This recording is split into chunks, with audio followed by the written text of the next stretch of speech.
বেহাল রাস্তা সংস্কারের দাবিতে রাস্তায় ধান চারা রোপণ, প্রশাসনের আশ্বাসে উঠল অবরোধ।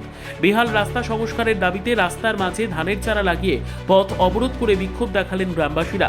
ঘটনায় ব্যাপক চাঞ্চল্য ছড়িয়েছে দক্ষিণ দিনাজপুর জেলার গঙ্গারামপুর ব্লকের অন্তর্গত ৯ নম্বর চালুন গ্রাম পঞ্চায়েতের মির্জাপুরে। এলাকাবাসীদের অভিযোগ, দীর্ঘদিন ধরে রাস্তাটি বেহাল হয়ে পড়েছে।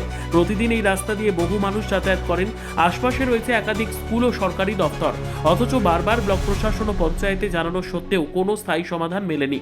এলাকার বাসিন্দা আব্দুর রকিব ও এক শিক্ষক জানান, প্রশাসনের নজরে বিষয়টি আনতেই আমরা এই ধরনের আন্দোলনে নামতে বাধ্য হয়েছি। দ্রুত রাস্তা সংস্কারের দাবি জানাচ্ছি। ঘটনার খবর পেয়ে গঙ্গারামপুর ব্লক প্রশাসন ও পঞ্চায়েতের সঙ্গে যোগাযোগ করা হয়। বিষয়টি জানানো হলে পঞ্চায়েত ও পুলিশ প্রশাসনের পক্ষ থেকে ঘটনাস্থলে পৌঁছে দ্রুত সমস্যা সমাধানের আশ্বাস দেওয়া হয়। আশ্বাসের পর গ্রামবাসীরা অবরোধ তুলে নেন।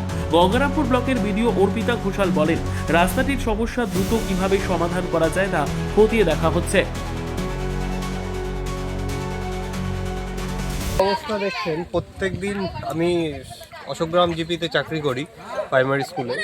তো দৈনন্দিন এই অবস্থা রাস্তার, গাড়ি নিয়ে যাতায়াত করা খুব মুশকিল হয়ে যায়। অটো টোটোতে মানুষকে নামিয়ে পার করতে হয়। যখন অটোগুলো পার হয়, অটোতে বসে থাকা অবস্থায় মনে হয় অটো কখন উল্টে যাবে, টোটো কখন উল্টে যাবে, নিশ্চয়তা নেই।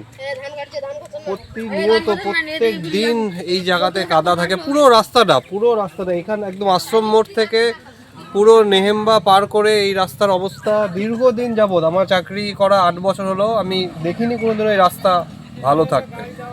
কোনো না কোনো সময় কোনো না কোনো জায়গায় খারাপ রাস্তা সব সময় থেকে গেছে। এই রাস্তার অবস্থায় দেখুন, আজকে গ্রামবাসীরা রাস্তা আটকে এই ধান চাষ করেছে এখানে, তাদের দুর্দশার কথা জানাচ্ছে এবং আমাদেরও যে প্রতিনিয়ত অসুবিধার সম্মুখীন হতে হয়, তার জন্য তারা এই ব্যবস্থা করেছে। জানি না প্রশাসনের কবে নজর পড়বে, কবে এই রাস্তা ঠিক হবে। এখন স্কুল যেতে হবে, দেখি ওইদিকে গাড়িও নেই, দেখি কিভাবে যাওয়া যায়। আপনারা প্রশাসনের কাছে একটাই অনুরোধ করুন, যেন রাস্তাটা তাড়াতাড়ি মেরামত করা হয় বা টেন্ডার দেওয়া হয়, টেন্ডার পাস করা হয়। রাস্তাটা তাড়াতাড়ি মেরামত করার অবশ্যই প্রশাসনকে দেখার দরকার, কারণ সামনে ভোট আছে। তাছাড়াও এই রাস্তা যদি না ঠিক করা হয়, এই রাস্তায় প্রচুর জনসাধারণ চলাচলের জন্য ব্যবহার হয়। মোটামুটি 10 থেকে 12টা টোটো চলে প্রতিনিয়ত, প্রত্যেকদিন এই রাস্তায় অটো চলে 10 থেকে 12টা। এদিকে তো হাই স্কুলও আছে, দুটো মনে হয়, নেমবা হাই স্কুল আছে। প্রশাসনের লোক বলছে যে রাস্তার টেন্ডার হয়ে গেছে। টেন্ডার হয়েছে, তো টেন্ডারটা কোথায়? টেন্ডারের লোক কই? টেন্ডারের লোকই তো নাই। এত অসুবিধার লোক, রাস্তা তো কোনো চিহ্নই নাই, রাস্তার অস্তিত্বই নাই। এটা রাস্তার কোনো চিহ্নই নাই। কেউ যদি বলে এটা রাস্তা, তাহলে রাস্তা তো কেউ বলতেই পারছে না যে এটা রাস্তা। ব্যুরো রিপোর্ট, উত্তর বাংলা সংবাদ।